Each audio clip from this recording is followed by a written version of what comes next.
Bisa kita mulai? Sambil nunggu yang lain kita mulai aja. Bismillahirrahmanirrahim.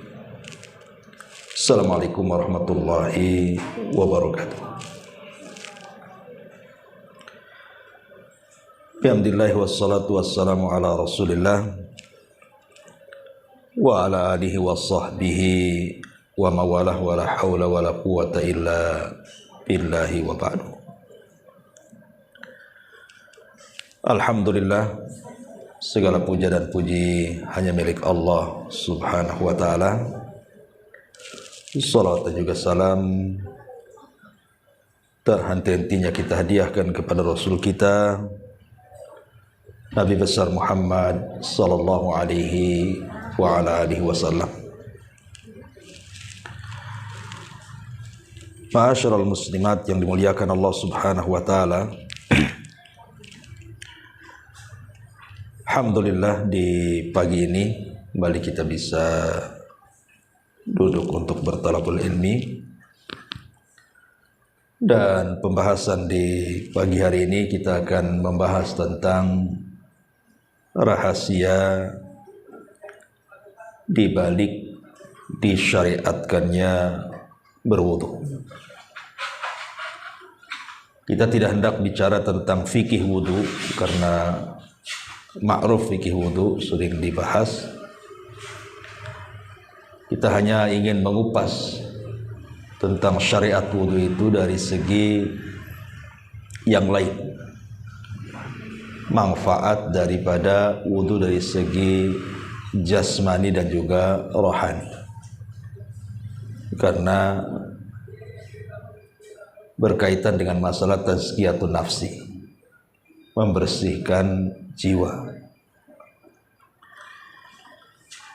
Ma'asyiral muslimat yang dimuliakan Allah azza wa jalla, ada yang mengatakan bahwa wudu itu adalah ibadah yang merupakan kekhususan umat Islam. Tapi ada juga yang mengatakan tidak, bahkan seluruh para nabi juga disyariatkan wudu.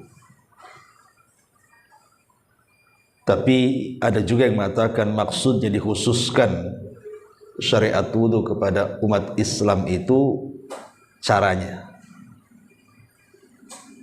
di mana cara wudu kita berbeda dengan cara wudu umat-umat sebelum kita. Dan wudu sendiri adalah salah satu identitas kaum muslimin yang kelak di akhirat Nabi SAW tidak akan mengenali umatnya kecuali mereka berwudu. Dan itu dijelaskan dalam sebuah hadis di mana Nabi SAW satu hari dia sedang mengunjungi para syuhada yang ada di Uhud. Tentu tujuannya Nabi SAW ingin mengenal atau mengenang jasanya para syuhada. Itulah Nabi tidak pernah melupakan kebaikan siapapun, makanya dikunjungi. Seolah-olah Nabi ingin mengatakan, kalaulah bukan karena Allah kemudian jasa-jasa para syuhada, tentu kalian tidak seperti ini. Makanya penting, apalagi kita kemarin 17 Agustus, hari kemerdekaan kita mengenang para pahlawan yang sudah memerdekakan negeri ini. Kalau bukan karena Allah kemudian mereka para pahlawan, tentu kita tidak merdeka di bumi Indonesia ini. Itu yang melakukan Nabi saat ziarah mengunjungi kuburan para syuhada Uhud itu. Yang menarik adalah sepulangnya Nabi SAW mengunjungi para syuhada Uhud itu, Nabi SAW tiba-tiba menangis. Kemudian mengatakan, asfaqtu li ikhwani, aku rindu ingin berjumpa dengan teman-temanku. Sahabat heran karena di sekeliling Rasul adalah teman-teman Rasul, para sahabat. Makanya sahabat mengatakan, awalasna ikhwanuka ya Rasulullah. Rasul, bukankah kami teman-temanmu ada di sekitar kamu? Maka Nabi SAW mengatakan, kalian bukan teman-temanku, kata Rasul. Lastum ikhwani, kalian bukan teman-temanku. Akan tapi kalianlah ashabi, sahabat-sahabatku. Adapun teman-temanku, kata Nabi SAW, kaumun yu'minuna bi walam yarawni. Sebuah kaum yang mereka beriman kepadaku tapi tidak pernah melihatku. Kemudian sahabat Nabi SAW bertanya, bagaimana kau bisa mengenali mereka, wahai Rasul? Maka Nabi SAW mengatakan, bala fa innahum ya'tuna yawmal qiyamati ghurran muhajjalina min atharil wudu wa ana faratuhum alal haudi. Tentu aku bisa mengenali mereka, kata Rasul, dari bekas-bekas wudu mereka. Ghurran muhajjalin. Ghurran itu artinya cahaya yang ada di kepala. Muhajjalin, tahjil itu artinya cahaya dari ujung-ujung anggota wudu selain kepala, tangan, kaki. Jadi nanti pada hari kiamat Nabi SAW mengenali kita itu dari bekas-bekas wudu kita. Karena anggota wudu kita itu akan bercahaya nanti pada hari kiamat. Dengan itulah Nabi SAW mengenali kita. Maknanya kalau kita tidak pernah berwudu, macam mana Rasul akan kenal umatnya? Makanya wudu itu identitas. Kalau kita mengaku umat Rasul, umat Muhammad SAW, maka kita harus senantiasa menjaga wudu. Makanya ada hadis yang mengatakan, la yuhafid 'alal wudu illal mu'min. Tidak mungkin orang itu menjaga wudunya kecuali dia seorang mukmin. Kalau selain mukmin tidak mungkin menjaga wudu. Hanya orang yang berimanlah yang menjaga wudu. Karena tahu wudu itu identitas masalahnya. Masyarul muslimat yang dimuliakan Allah Subhanahu wa taala. Bahkan lebih daripada itu, kita cerita tentang keutamaannya dulu, Bu, ya. Baru kita nanti akan ceritakan faedah-faedahnya. Di antara keutamaan wudu itu yang pertama, Bu, sebab mendapatkan kecintaan Allah. Kalau kita ingin mendapatkan kecintaan Allah Subhanahu wa taala, maka jagalah wudu. Karena perkara itu bukan bagaimana caranya kita mencintai, tapi bagaimana caranya kita dicintai. Kalau mencintai, belum tentu yang kita cintai cinta pula sama kita. Tapi kalau sudah dicintai, barang tentu kita bisa membalas cintanya. Bagaimana caranya kita meraih kecintaan Allah Subhanahu wa taala? Ya menjaga wudu tadi. Makanya Allah Subhanahu wa taala berfirman dalam surah Al-Baqarah 222, innallaha yuhibbut tawwabin. Allah itu senang, cinta, suka dengan orang-orang yang melakukan tobat, wa yuhibbul mutatahhirin, dan juga cinta dan suka dengan orang-orang yang menjaga kebersihan, termasuk wudu di dalamnya. Ini yang pertama. Yang kedua, sebab mendapatkan surga Allah Subhanahu wa taala. Sebab mendapatkan surga Allah Subhanahu wa taala. Disebutkan dalam hadis Uqbah ibn Amir radhiyallahu an. Uqbah ibn Amir radhiyallahu an. Nabi sallallahu alaihi wasallam mengatakan, "Ma min muslim yatawadda fayuhsinu wudu'ahu thumma yaqumu fayusalli rak'ataini muqbilan alaihima biqalbihi wa wajhihi illa wajabat lahul jannah. Barang siapa atau tidaklah seorang muslim berwudu, dan dia memperbaiki wudunya, nggak asal-asalan wudunya itu, betul-betul dia memperbaiki wudunya. Kemudian dia salat dan dia hadapkan hati dan wajahnya kepada Allah Azza wa Jal, kata Rasul, illa wajabat lahul jannah, kecuali wajib Allah masukkan ia ke dalam surga. Menunjukkan bahwa wudu itu adalah penyebab kita masuk ke dalam surga. Kemudian yang ketiga, raf'u darajat, penyebab kita diangkat derajatnya di sisi Allah Subhanahu wa taala.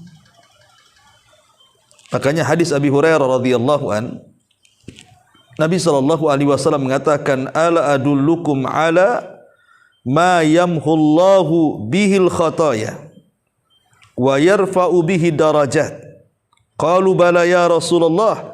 Qala isbaghil wudu 'alal makari wa kathratil khuta ilal masajid wa intidarus salati ba'da salah. Kata Nabi sallallahu alaihi wasallam, maukah ku tunjukkan kepada kalian apa-apa yang bisa menghapuskan kesalahan kalian dan mengangkat derajat kalian di sisi Allah? Sahabat mengatakan, tentu ya Rasul, apa itu yang bisa menghapuskan dosa dan mengangkat derajat itu? Maka Rasul mengatakan, sempurnakan wudumu ketika kau benci melakukannya. Boleh jadi mungkin cuacanya lagi dingin, kita malas wudu, kata Rasul, sempurnakan wudumu walaupun kau benci untuk melakukannya. Kemudian biasakan melangkahkan ke masjid dan menunggu sholat setelah sholat.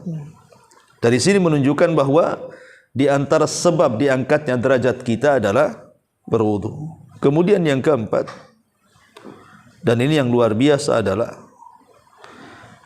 di mana wudu ini penyebab kita akan memasuki telaga Nabi sallallahu alaihi wasallam. Ingat, setiap nabi itu dianugerahi telaga. Setiap nabi itu dianugerahi telaga. Dan telaga ini kelak di akhirat itu menentukan seseorang haus dan tidaknya ketika berdiri di tengah-tengah padang mahsyar yang matahari diletakkan 1 mil di atas kepala dengan keringat bercucuran.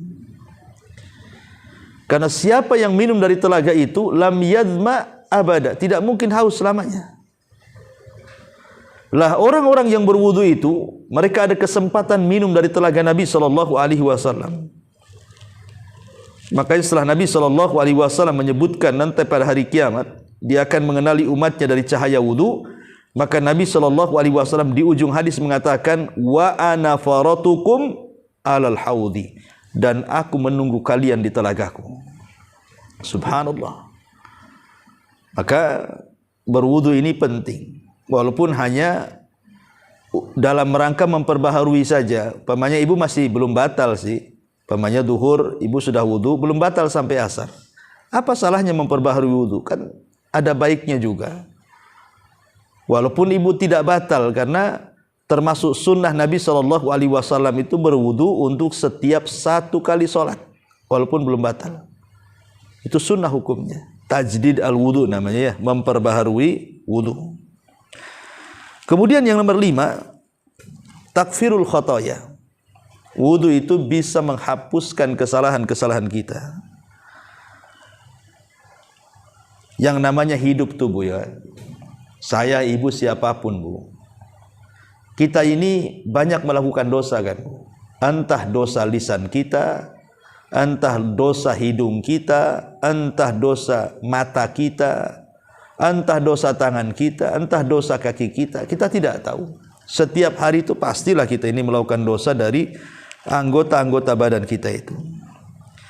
Tetapi Nabi SAW kemudian mengajarkan kepada kita, setiap kita berwudu bu, itu akan merontokkan setiap kesalahan. Jadi kalau kita membasuh tangan, maka kesalahan yang di tangan akan luntur. Apabila membasuh wajah, maka kesalahan yang ada di wajah termasuk ya mulut, hidung, kemudian mata di wajah itu juga akan gugur kesalahannya. Kemudian termasuk juga di kepala, ketika kita mengusap kepala akan gugur kesalahan yang ada di kepala. Termasuk juga saat mencuci kaki akan gugur kesalahan yang ada di kaki. Dan ini luar biasa. Ya, bisa menggugurkan banyak kesalahan setiap harinya. Karena setiap harinya juga kita juga banyak melakukan dosa kan, Bu. Maka dengan sering berwudu, maka kesalahan itu bisalah kita kemudian buang sedikit demi sedikit. Kita gugurkan dengan cara berwudu. Nabi sallallahu alaihi wasallam mengatakan dalam sebuah hadis, man tatahhara fi baitihi thumma masya ila baitin min buyutillah liyaqdiya faridatan min faraidillah kanat khutuwatahu ahadahuma takhuttu khati'atan wal ukhra tarfa'u darajatan. Barang siapa yang sudah berwudu di rumahnya, kemudian dia berangkat ke masjid untuk melaksanakan solat wajib, maka setiap langkah-langkahnya akan menghapuskan kesalahan dan yang lainnya mengangkat derajat. Dan dalam hadis yang lain, man tawadda'a nahwa wudu'i hadza thumma shalla rak'ataini la yuhadditsu fihi ma nafsahu ghafarallahu lahu ma taqaddama min dhanbi. Barang siapa yang berwudu seperti wuduku ini, kemudian sholat 2 rakaat, dia tidak bicara dari wudu ke sholat itu, kecuali Allah akan ampuni dosa-dosanya. Jadi luar biasa. Ya. Kemudian yang nomor 6, berwudu itu menyebabkan kita meninggal dalam posisi husnul khotimah. Kalau Allah subhanahu wa ta'ala takdirkan ibu tidur malam, kemudian pagi tak bangun lagi, alias mati, maka ibu itu meninggal di atas fitrah. Meninggal di atas fitrah, husnul khatimah. Dan itu dijelaskan dalam hadis Bara ibn Azib radhiyallahu an. Kata Nabi sallallahu alaihi wasallam kepada Bara bin Azib itu, ya Bara, idza ataita madja'aka fatawadda wudu'aka lis-salati thumma taji ala syikil ayman wa qul Allahumma aslamtu wajhi ilaika wa fawadtu amri ilaika wa alja'tu dhahri ilaika rahbatan wa raghbatan ilaika la malja'a wa la manja minka ila ilaik amantu bi kitabika alladhi anzal wa bi nabiyyika alladhi arsal, atau amantu bi kitabika alladhi unzil wa bi nabiyyika alladhi ursil fa in mitta alal fitrati wa in asbahta ala khairin. Kata Nabi SAW kepada Bara bin Azib, ya Bara, kalau engkau hendak menuju pembaringanmu, mau tidur gitu ya, berwudu, kemudian baca doa. Kalau seandainya engkau nanti bangun di pagi hari, maka bangun di atas kebaikan. Tapi kalau Allah takdirkan kau mati, mata ala fitratin, engkau mati di atas fitrah, artinya mati di atas Islam. Dan Allah mengatakan, fala tamutunna illa wa antum muslimun, janganlah kau mati kecuali kau dalam keadaan muslim. Bahkan Nabi Yusuf alaihi salam sampai berdoa, tawaffani musliman wa alhiqni bis salihin, ya Allah wafatkan aku dalam kondisi muslim dan libatkan aku bersama orang-orang baik. Jadi kalau seandainya Allah takdirkan kita ini tidur kemudian tak bangun lagi paginya, Bu, insyaallah mudah-mudahan kita mati di atas fitrah. Makanya sebagian ulama mengatakan, Bu, sebenarnya seseorang itu meninggal ketika di pagi hari kita meninggal, apakah dia su'ul khotimah atau husnul khotimah itu gampang sebenarnya nilainya. Cara lihatnya itu loh maksudnya. Apa lihatnya? Lihat kelakuan sebelum tidurnya, Bu. Kalau sebelum tidurnya dia banyak melakukan ibadah, salah satunya wudu, kemudian Allah takdirkan dia mati, insya Allah itu husnul khotimah. Tapi kalau sebelum tidurnya ibu maksiat kepada Allah Azza wa Jal, bermaksiat kepada Allah, sebelum tidurnya ibu malah pegang handphone, begibah pula di handphone, ataupun kemudian kelayapan ke sana kemari, tidak jelas yang dituju, atau jelas-jelas maksiat kepada Allah Azza wa Jal, kemudian tidur, kemudian tak bangun lagi, dipastikan suul khotimah tuh orang kayak gitu tuh. Makanya wudu sebelum tidur itu penting, karena itu menentukan bangunnya kita itu dan juga matinya kita. Kalau seandainya Allah bangunkan, berarti bangun di atas kebaikan, Bu. Tetapi kalau kita diwafatkan, wafat di atas fitrah. Makanya di antara salah satu faedah wudu yang ke-8 adalah bisa menghilangkan ikatan setan. Yang ke-7 ya, Bu. Jadi bisa mengurai ikatan setan. Setiap malam itu, setiap malam. Saya, ibu atau siapapun itu kalau mau tidur biasa nih didatangi setan, Bu. Cuman tak nampak setannya. Kalau nampak tak bisa tidur, Ibu. Ya. Jadi setan itu datang bawa tali itu, Bu. Kemudian tengkuk kita lah diikat sama setan. Ingat, setan itu tidak bisa menguasai ubun-ubun depan. Setan itu hanya bisa menguasai tengkuk belakang. Bahasa saya, otak itu ada dua, Bu. Ada otak depan, ada otak belakang. Kalau orang barat mengistilahkan otak kiri sama kanan. Kalau kita otak depan dengan belakang. Otak depan itu disebut ubun-ubun, otak belakang itu disebut tengkuk namanya. Ya. Ubun-ubun itu tidak bisa dikuasai. Makanya Al-Quran sendiri menceritakan ketika iblis bersumpah untuk menggoda anak Adam, dia hanya bisa menggoda dari arah kiri, kanan, depan, belakang. Atas tidak. Atas tidak bisa digoda oleh setan, maksudnya ubun-ubun. Karena ubun-ubun itu di tangan Allah Azza wa Jalla. Tapi setan bisa mengganggu kepala kita itu hanya dari tengkuknya saja. Dengan cara apa? Ya'qidu syaitan ala qafiyati ahadikum idh huwa nam. Jadi setan itu setiap malam akan datang mengikat tengkuk kita saat kita sedang tertidur, thalathu uqad, 3 ikatan. Jadi setan tiap malam bawa tambang tuh untuk mengikat tengkuk ibu tuh. Lah 1 kali ikatan, setan itu akan bernyanyi itu. Nyanyinya gimana tuh? Nim naumatan tawila farkud, katanya. Tidur yang nyenyak, malam masih panjang, katanya. Kemudian diikat lagi 2 ikatan, ngomong gitu lagi. Tidur masih panjang. Padahal ada subuh tuh, Bu. Ya, dibilang tidur masih panjang aja tuh. Tidur terus, tidur. Sampai 3 ikatan tuh. Jadi betul-betul sama setan itu dinina-bobokkan kita supaya kalau bisa jangan bangun kecuali selepas subuh. Tetapi barang siapa yang dia bangun sebelum subuh atau sepertiga malam dia bangun, kemudian dia berzikir kepada Allah Azza wa Jalla, membaca doa setelah tidur, alhamdulillahilladzi ba'da ma amatana wa ilaihin nusyur. Kemudian kita berwudu, kemudian kita sholat, maka semua 3 ikatan itu akan hilang, Bu. Dengan berzikir hilang 1 ingatan, dengan berwudu hilang 1, dengan berzikir hilang 1 ikatan, dengan berwudu hilang 2 ikatan, dan dengan sholat hilanglah 3 ikatan, semuanya hilang.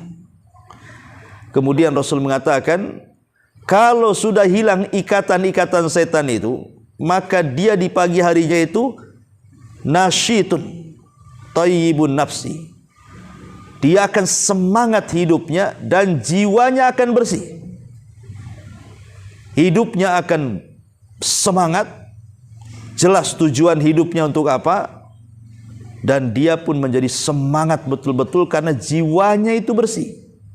Tapi sebaliknya kata Rasul, kalau ikatan itu tidak ada yang terurai, karena bangun jam 8, jam 7 atau jam 6 gitu kan ikatannya masih diikat tuh di tengkuknya, maka dia akan dibangunkan dalam kondisi malas dan buruk perangainya. Hatinya buruk. Coba lihat manfaat wudu itu. Jadi kalau orang tidak berwudu, kemudian bangunnya pula selepas subuh gitu ya, itu alamat tuh malas, kemudian jelek hatinya. Dan kalau itu yang terjadi kata para ulama, maka biasanya orang seperti ini akan mendapatkan banyak masalah yang tidak tahu apa penyebab masalah itu muncul. Ada aja masalah. Masalah ini belum kelar, datang pula masalah yang lain. Masalah yang lain belum datang pula, akhirnya bertumpuk-tumpuk tuh masalah itu.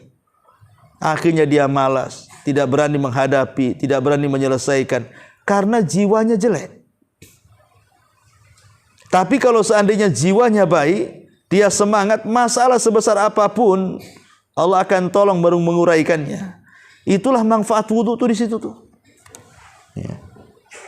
Ma'asyiral muslimat yang dimuliakan Allah Subhanahu wa taala. Kemudian juga nomor 8, lebih daripada itu adalah wudu penyebab dikabulkannya doa.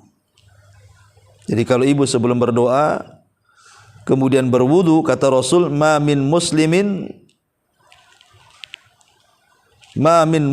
kata Nabi sallallahu alaihi wasallam, yabitu ala dzikrin tahiran fayata'aru minal laili fayas'alullaha khairan minad dunya wal akhirah illa a'tahu iyyahu, kata Rasul.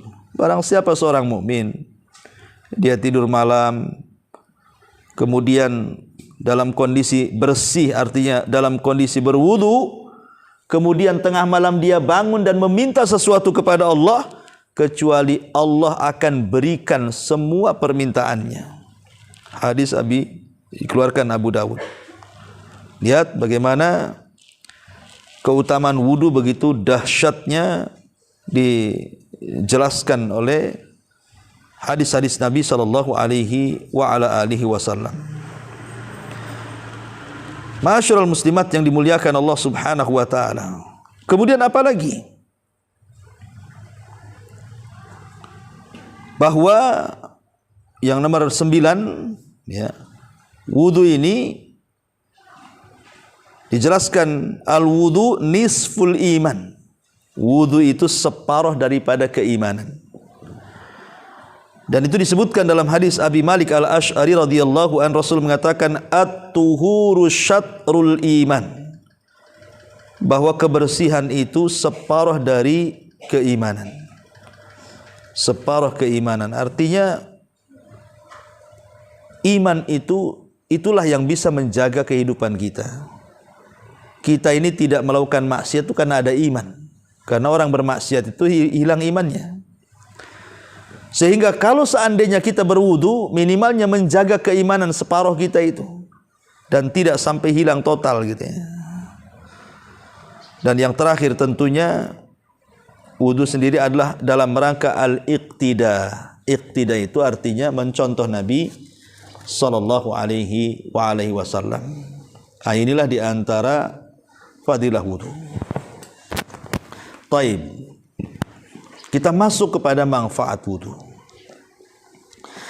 Ma'asyiral muslimat yang dimuliakan Allah Subhanahu wa taala.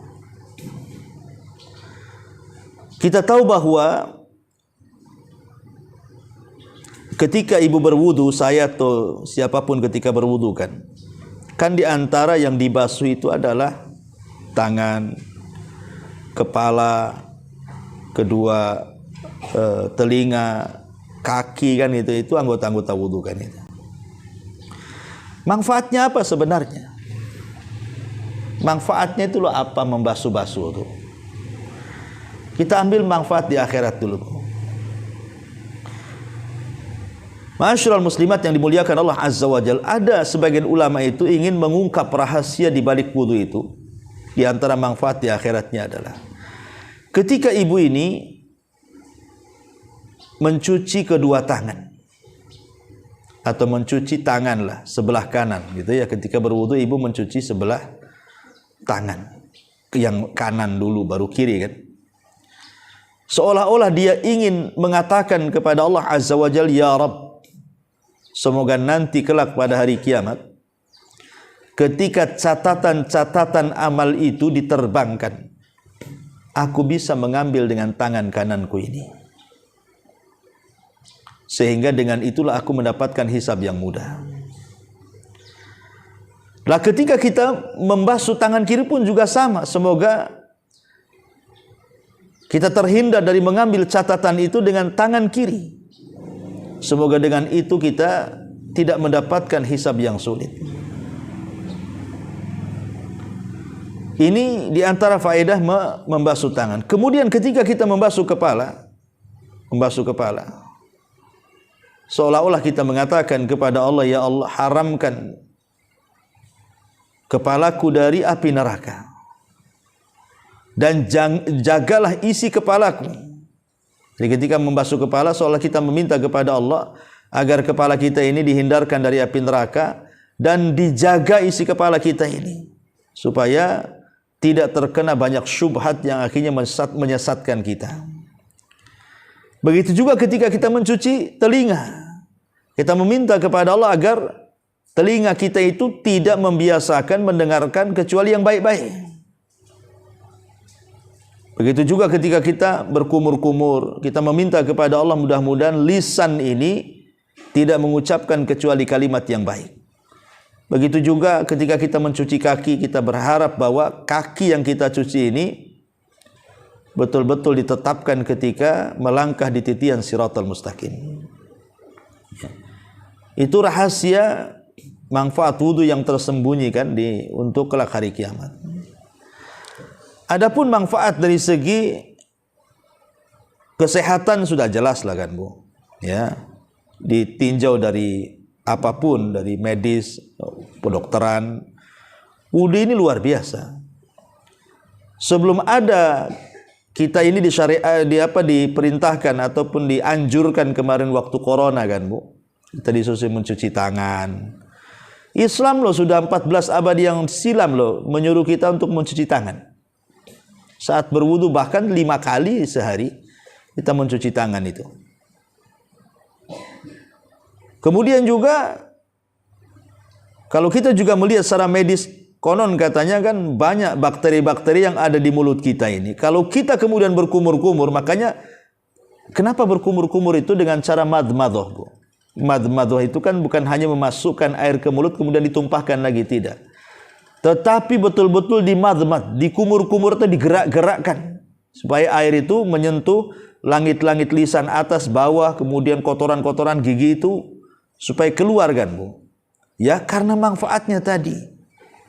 Ya, bisa mengobati penyakit macam-macam. Ya, entah kanker mulut, entah apa gitu ya dalam penyakit-penyakit medis itu.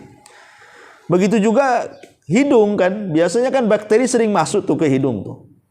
Akhirnya jadi flu dan yang lainnya. Maka ketika mencuci hidung, lubang hidung pun dengan cara menyedot sedikit ke atas gitu kan, itu juga bisa membersihkan dari segala bakteri. Bahkan saya pernah terbaca itu ada seorang mu'alaf itu dia masuk Islam gara-gara meneliti wudu. Masuk Islamnya itu gara-gara meneliti wudu. Baru sampai ke mencuci hidung, dia sudah yakin bahwa wudu ini adalah syariat. Akhirnya dia bersyahadat. Padahal belum diteliti semuanya tuh, baru sampai ke hidung saja. Ya. Bagaimana kalau sampai kemudian mencuci wajah? Ya, bahkan katanya terbaca dalam kitab fikih itu juga di antara manfaat kesehatan wajah ketika dibasuh satu hari dalam 5 kali dalam satu hari itu bisa mengurangi kerutan-kerutan loh, bisa mengurangi penuaan gitu bahasanya. Kalau ibu rajin wudu gitu, kencang lah Bu, nggak perlu silikon sana silikon sini. Ya. Banyak wudu saja. Ya. Jadi ini kita harus yakin karena ini kan perintah ilahi. Memang Allah Subhanahu wa taala yang menghendaki itu loh. Jadi itu kecantikan alami namanya kan. Ini kecantikan lewat media syariat. Cukup banyak wudu saja, tapi wudunya yang benar, jangan asal wudu kan itu. Betul-betul wudunya itu juga ikhlas, mencari pahala, keredhaan. Nanti Allah Subhanahu wa taala akan berikan ganjaran yang banyak. Selain daripada itu juga kesehatan. Bahkan saya pernah terbaca buku apa namanya, dahsyatnya terapi wudu gitu judulnya kalau nggak salah tuh. Saya terbaca, ada lama saya baca buku itu. itu katanya bisa melancarkan peredaran darah, Bu. Jadi bisa melancarkan peredaran darah. Bahkan ada seorang ulama, saya lupa namanya. Jadi dia menjelaskan, semenjak aku merutinkan wudu, setiap aku membasuh kepala dengan air saat wudu itu, Bu, itu bisa menguatkan hafalan. Jadi ada ulama yang mengatakan, setelah aku mendawamkan berwudu, setiap aku batal aku wudu lagi katanya. Alhamdulillah katanya, hafalanku tidak pernah hilang. Hafalanku tidak pernah hilang. Tapi ibu kan beda. Kalau ibu itu berwudu justru hilang hafalannya karena memang nggak punya hafalan kan, Bu. Jadi apa yang mau tahan di kepala, hafalan pun tak punya kan itu. Jadi itu sampai ulama seperti itu. Semenjak aku mendapatkan wudu, mantap hafalannya katanya. Jadi saya terbaca dalam kitab dahsyatnya terapi wudu itu bisa melancarkan peredaran darah. Artinya kan kalau sudah melancarkan peredaran darah kan kemana-mana, Bu. Jadi kerjanya ke jantung menjadi optimal kan gitu ya. Ya namanya darah ini kan penentu kesehatan badan juga. Bahkan banyak sekali lah kalau kalau kita terangkan masalah-masalah dari segi kesehatan badannya. Nah, baik kita masuk pada ruhaninya. Inilah yang disebut tazkiyatun nafsnya. Ya. Wudu dilihat dari tazkiyatun nafsinya. Ma'asyiral muslimat yang dimuliakan Allah Azza wa Jalla. Dalam sebuah hadis Nabi SAW mengatakan, "Idza ghadiba ahadukum falyatawadda." Apabila salah seorang di antara kalian sedang emosi, sedang marah, ya, kata Nabi SAW berwudu. Rupanya wudu itu bisa mengurangi emosi, Bu, bisa mengurangi perasaan marah.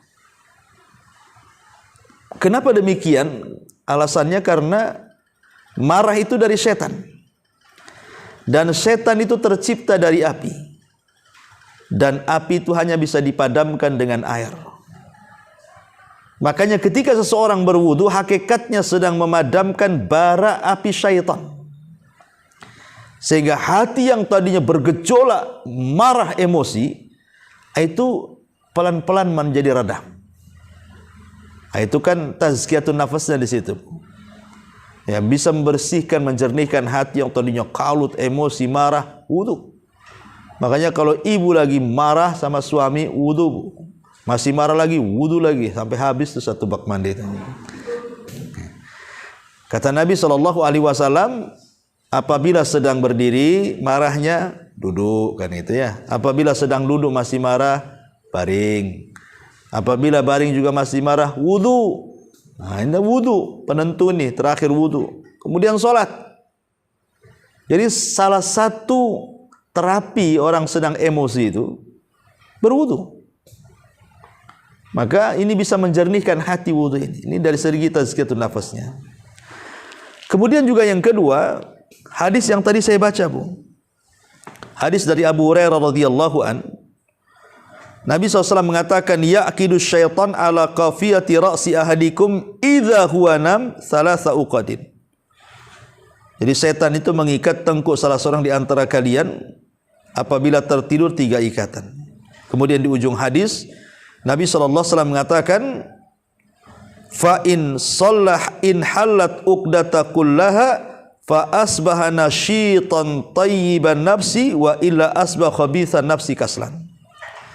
Kalau dia kemudian bangun dan dia berzikir, kemudian berwudu, kemudian salat, apa kata Nabi? Maka ketika hilang semua ikatannya, maka di pagi hari dia akan merasa semangat dan kesegaran yang menenteramkan jiwa. Namun bila dia tidak melakukan seperti itu, maka pagi harinya jiwanya merasa tidak segar dan menjadi malas beraktivitas. Nah, di sini tazkiyatun nafasnya juga yang kedua. Ya, jadi dengan berwudu tadi selepas bangun tidur, itu jiwa akan bersih. Ketika jiwa akan bersih, ini tenang hatinya sehingga semangat hidupnya. Jadi adalah tujuan hidup dia satu hari itu untuk apa dia tahu. Dan itu bisa kita rasakan, Bu. Bahkan saya pernah merasakan juga. Kalau kita tidur sedikit di malam hari, umpamanya tidur jam 11 gitu, bangun jam 3. Ya. Kemudian mungkin di antara ibu ada yang tahajud atau baca Quran atau dzikir itu bukan. Memang agak ke subuh itu ngantuk-ngantuk dikit kan, Bu. Tapi nanti pagi harinya itu selepas subuh tuh, kemudian ibu nyapu, ngepel atau nyiram aktivitas itu, rasanya tidur yang sedikit di malam hari itu tidak mempengaruhi kesehatan badan ibu. Tapi coba ibu ini tidur umpamanya kan jam 11, bangun subuh, kemudian sholat subuh, kemudian habis subuh tidur lagi, bangun jam 9. Itu kan dah cukup untuk tidur itu bukan? Mulai jam 11 bangun jam 9 kan? Cuman bangun tuh sholat tidur lagi. Itu sudah direncanakan tuh, habis subuh harus tidur nih, udah ada rencana tuh. Ya kan? Tidur itu kan harus ada rencana dan kesempatan kan, Bu.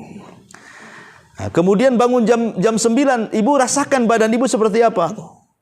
Pasti sakit-sakit badan, bawaannya ngantuk aja tuh, padahal udah lebih-lebih tuh jamnya tuh. Nah, itu bisa kita rasakan seperti itu. Dan memang ini kan obat nabawiyah namanya, tibun nabawi. Walaupun kita kurang tidur semalam hanya 2 jam, 3 jam gitu kan. Tapi kita berhasil melepaskan ikatan-ikatan setan itu. Kemudian kita bangun di pagi hari, rasanya semangat aja hidup tuh. Ya paling nanti ngantuk-ngantuknya kalau udah dekat-dekat duhur gitu kan. Nah, itulah di situ ada kailulah, sunnah tidur siang. Ya. Jadi nomor 2, dari segi tazkiyatun nafasnya wudu ini bisa menjernihkan hati, memberikan semangat hidup sehingga tidak malas. Dan tadi saya katakan, sebagian ulama mengatakan bahwa dia akan mampu mengurai banyak masalah pada hari itu. Dia akan bisa mengurai banyak masalah walaupun banyak masalah hari itu. Dengan cara tadi mengikat uraian setan. Karena kalau hati tenang, enak kita menghadapi masalah. Tapi kalau hati itu ruwet, riweuh, itu sulit menghadapi masalah. Ya. Ma'asyiral muslimat yang dimuliakan Allah Azza wa Jalla. Bahkan ada hadis Nabi SAW mengatakan ketika kita memakan daging unta. Ketika kita makan daging unta kan, Bu. Nabi memerintahkan untuk berwudu. Tapi kalau kita makan daging kambing, Rasul tidak merintahkan kita berwudu. Dari sini kata para ulama, salah satu nawaqidul wudu, pembatal wudu itu adalah ketika kita makan daging unta. Dan tidak batal wudunya kalau kita makan daging kambing. Apa alasannya? Karena unta itu tabiatnya tercipta dari setan. Unta itu tabiatnya tercipta dari setan. Sehingga bawaannya panas, ya kan? Bawaannya, ya tahulah setan bawa ibu kemana kan itu. Nah, dengan kemudian berwudu setelah makan daging unta, di situ manfaatnya apa? Ya tadi supaya meredamkan hati yang sudah makan daging yang tercipta dari tabiat setan tadi. Ma'asyiral muslimat yang dimuliakan Allah Subhanahu wa taala. Bahkan yang lebih daripada itu, tazkiyatun nafasnya adalah kalau ibu selepas wudu kemudian berdoa, kan selepas wudu itu kan ada doa, Bu. Apa doanya? Kata Nabi SAW, man tawadda'a fa ahsanal wudu, thumma qala.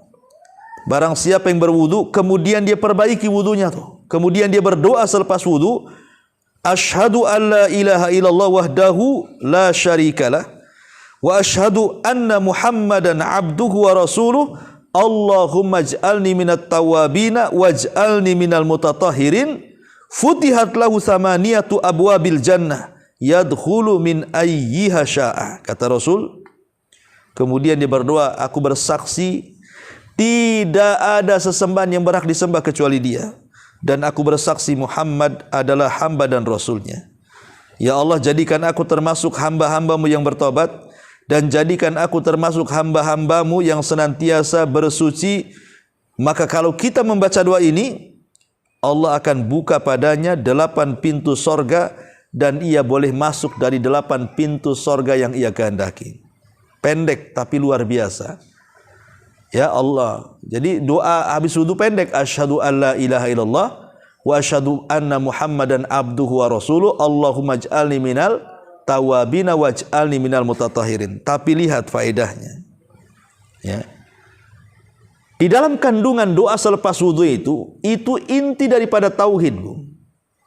Itu inti daripada tauhid. Kalau wudu saya katakan tadi lebih ke porsinya membersihkan badan. Ya, lebih porsinya itu membersihkan badan ya, Bu ya. Umpamanya penyakit mulut, penyakit yang ada di muka, yang ada di kepala, yang ada di tangan, yang ada di kaki, kemudian bisa melancarkan darah, macam-macam lah penyakit bisa diobati dengan wudu itu. Artinya lebih ke badan. Tapi kalau doa selepas wudu itu lebih ke hati, tazkiyatun nafas. Karena dalam hati manusia itu kan macam-macam, Bu. Ada syiriknya, ada bid'ahnya, ada hasadnya, ada dendamnya, ada dengkinya, ada irinya, macam-macam lah penyakit hati itu, Bu. Makanya wudu ini bisa menghilangkan penyakit badan, doa selepas wudu itu bisa menghilangkan penyakit hati. Ketika kemudian penyakit badan hilang, penyakit hati hilang, makanya ibu betul-betul menjadi orang baik tuh. Mudah untuk bertobat, waj'alni minat tawabin. Mudah untuk bertobat. Karena penghalang-penghalangnya sudah tidak ada. Orang itu kalau susah bertobat itu kan karena ada penyakit hatinya ataupun ada penyakit badannya. Ketika dua-duanya sudah hilang tuh, penyakit badan sudah hilang dengan wudu, penyakit hati hilang dengan doa selepas wudu, berarti mudah dia untuk bertobat. Makanya para ulama ketika memberikan syarahan kepada doa selepas wudu, mereka mengatakan walamma kanatit taubatu taharatul batini an adranidz dzunubi wal wudu'u taharatul zahir anil ahdatsil mani'ati minat taqarrubi ilaihi ta'ala nasabal jam'u bainahuma fa idza fa'ala dzalik futihat abwabul jannah ats-tsamaniyah. Ketika tobat itu membutuhkan kebersihan hati.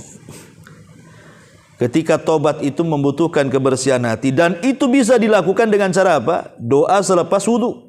Itulah untuk membersihkan hati supaya kita mudah bertobat. Dan ketika kemudian wudu sendiri adalah bisa membersihkan kotoran-kotoran badan, apabila dijumpakan bersihnya badan dan hati, maka orang itu mudah untuk melakukan tobat dan mendekatkan diri kepada Allah Azza wa Jalla. Disitulah letak tazkiyatun nafasnya. Ya. Walaupun wudu sendiri tadi saya sudah katakan ada dari sisi tazkiyatun nafasnya ada. Tapi porsinya lebih banyak kepada membersihkan badan.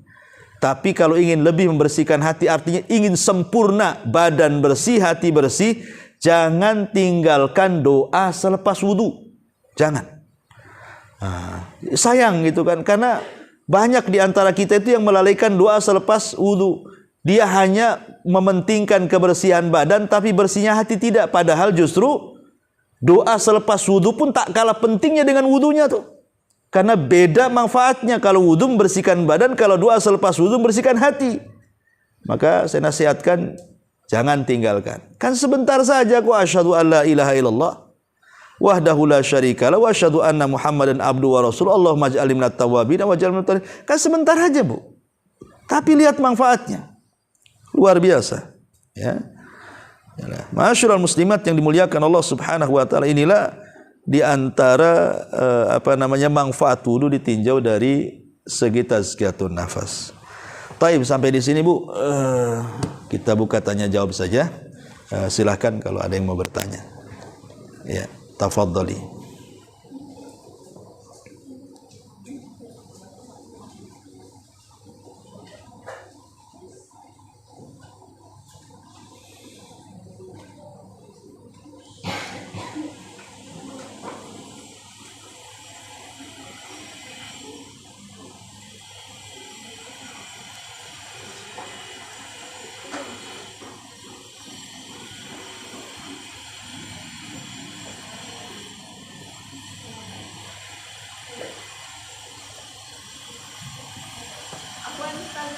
Iya.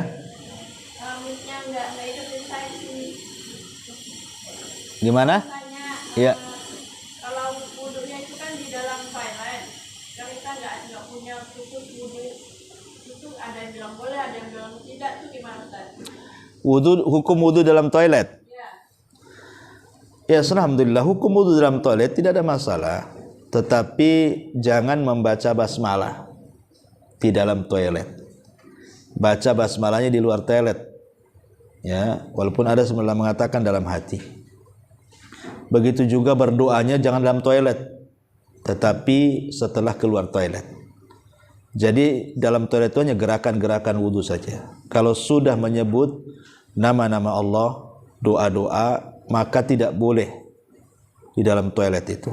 Makanya sekarang musibah di atas musibah itu, banyak orang karena mungkin setiap tangan itu ada handphone. Ya, sekarang kadang-kadang handphone itu masuk toilet, Bu. Apalagi buang hajat, kadang-kadang bawa handphone, ringtone-nya pula azan, ataupun kadang-kadang ketika nengok YouTube atau apa yang pendek-pendek itu ada orang ceramah, ada orang sedang salam, dia sedang buang hajat di dalam. Ini kan gimana gitu ya kan? Kecuali dia bisa menjaga gitu. Kalau baca bismillahnya Ustaz? Apanya? Baca bismillahnya? Ya baca aja dalam hati. Karena bagaimanapun basmalah itu penting dalam setiap ibadah, Bu. Baca basmalah itu penting dalam setiap ibadah. Setiap perkara yang tidak dibacakan basmalah padanya, fahuwa abtar, maka terputus. Makanya penting baca basmalah itu, entah di dalam hati ataupun di luar kamar mandi lah sebelum masuk. Ya. Wallahu a'lam. Satu lagi Ustaz. Ya. Kalau keluar dari tema ya Ustaz. Ya. Kan ada saudara di rumah. Terus dia itu mau ngambil motor tapi kredit, kita udah bilang nggak boleh. Dia tak mau ngambil, tapi kan itu apa tanggungnya itu kita gitu. Maksudnya jaminannya kita itu gimana Ustaz? Kita kenapa enggak? Nggak boleh, Bu. Menjamin riba itu masuk karena Allah melaknat riba itu bukan hanya pemakannya. La'ana Rasulullah SAW akila riba wa mukilahu wa syahidaihi wa katibaihi hum sawa, kata Rasul. Allah melaknat yang makan riba, yang ngasih makan riba, yang menyaksikan riba, bahkan mungkin juga yang mencatatnya, notarisnya atau apalah, semuanya kena. Ya. Makanya jangan mau membuat jaminan kepada perkara yang jelas-jelas haram, karena itu masuk pada firman Allah, wala ta'awanu 'alal itsmi wal udwan. Jangan tolong-menolong di atas perbuatan dosa dan kemaksiatan. Jadi sebaiknya jangan mau untuk jaminan. Ya, bagusnya suruh ngumpulin duit dulu, kalau sudah terkumpul beli cash. Beli cash itu lebih baik, itu paling selamat dari riba itu. Wallahu a'lam. Wa iyyak.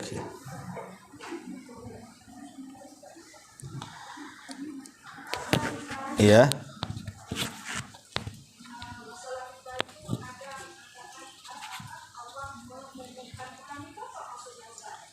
Allah mengumumkan perang. Itu ancaman. Itu wa'id syadid, kata para ulama. Itu disebut ancaman. Allah hendak mengancam. Kalau engkau tidak berhenti dari riba, fa'dhanu biharbin minallahi war rasuli. Maka itu sama saja engkau mengajak perang dengan Allah. Dan tidak ada yang sanggup melawan Allah. Itu ancaman. Menunjukkan bahwa dosa itu dosa besar. Karena ciri-ciri dosa besar itu kalau ada ancaman.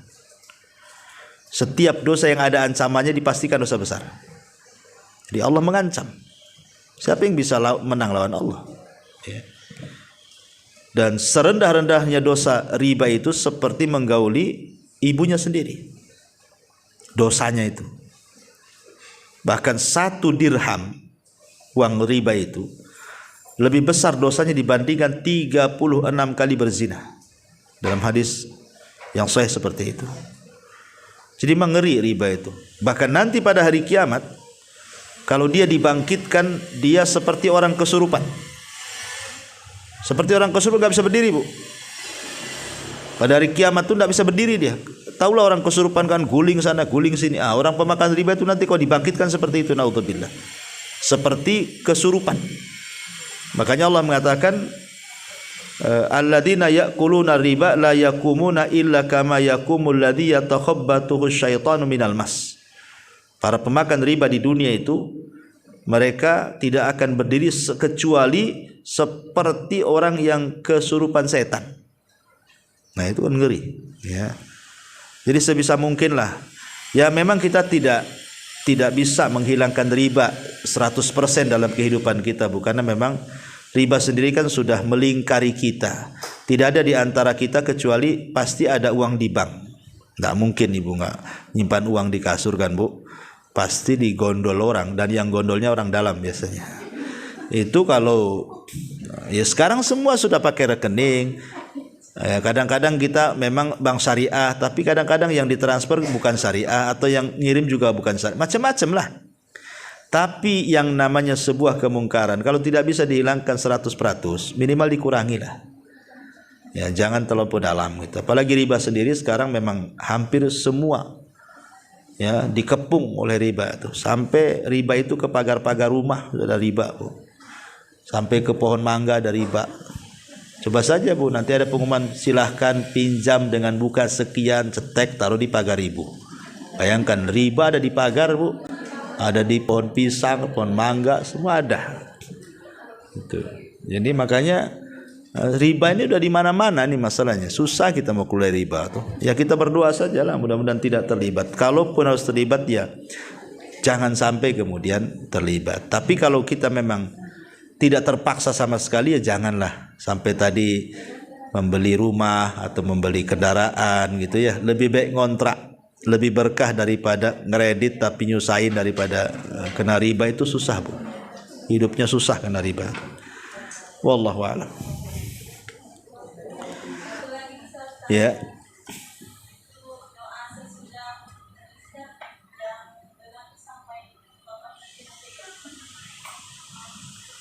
Doa selepas wudu kenapa? Ya sampai tadi lafadznya. Iya sampai tadi. Dan kalau memang bisa, Bu, ada hadis dari bukan hanya sekedar berdoa saja selepas wudu, tapi kalau Ibu mau sekalian 2 rakaat sholat wudu itu lebih baik. Kan Nabi SAW pernah masuk ke dalam sorga. Tiba-tiba kemudian Rasul mendengar suara terompah di sorga itu. Kemudian kata Rasul, ini suara terompah siapa? Itu suara Bilal. Akhirnya kemudian Rasul memanggil Bilal selepas masuk ke sorga itu dan mengatakan, ya Bilal, suara terompahmu sudah mendahului aku masuk sorga. Apa yang kau lakukan? Katanya. Maka Bilal, tidak ada kecuali aku berwudu dan aku senantiasa menjaga wudu. Selepas itu aku senantiasa menjaga 2 rakaat sholat wudu, ya sholat sunnah wudu. Jadi Bilal itu dalam hidupnya tidak pernah dia batal wudu. Setiap batal wudu lagi, setiap batal wudu lagi. Itu Bilal tuh. Dia jaga betul-betul wudunya itu. Dan lebih daripada itu, setiap wudu dia sholat, setiap wudu dia sholat. Subhanallah, lihat sampai sandalnya, Bu, masuk surga. Padahal sandal Ibu lebih baik daripada sandal Bilal, lebih mahal lagi. Tak tahu masuk surga tak. Tapi lihat Bilal luar biasa. Jadi sholat sunnah wudu, ya tentu sholat sunnah wudu dilakukan sebelum kering wudunya. Air wudunya sebelum kering kita sholat, ya bukan wudu pagi sholat sunnah wudunya malam. Ya. Jadi ya wudu langsung sholat. Itu lebih baik lagi. Jadi keutamanya banyak kan. Dalam wudu ada keutamaan, doa selepas wudu ada keutamaan, sholat lagi wudu banyak lagi keutamaannya. Ya. Wallahu a'lam, Bu. Saya kira sampai di sini karena jam 10 saya ada kajian di luar. Subhanaka wa bihamdika asyhadu an la ilaha illa anta astaghfiruka wa atubu ilaik. Allahu ta'ala. Assalamualaikum warahmatullahi wabarakatuh.